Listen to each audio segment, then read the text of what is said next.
Hey everyone, it's Jake from Westcott, and today we're going to go over how to use the S-Bracket version 2.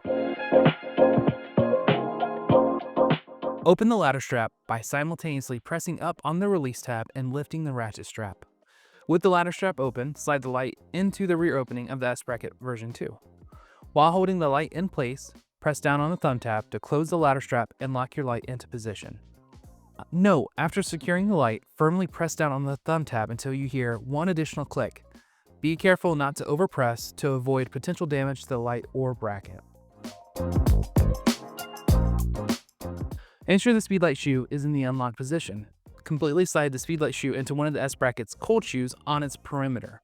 While holding the speedlight, lock the speedlight into place by engaging the speedlight's locking mechanism. Note, failure to engage the speedlight's locking mechanism may result in the speedlight separating from the bracket, which can cause permanent damage.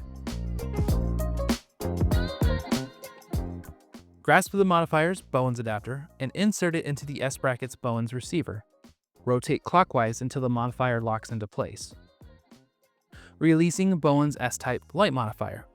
Slide the S-Bracket's release pin away from the modifier and rotate the Bowens adapter and modifier counterclockwise. Then gently pull the modifier away from the bracket.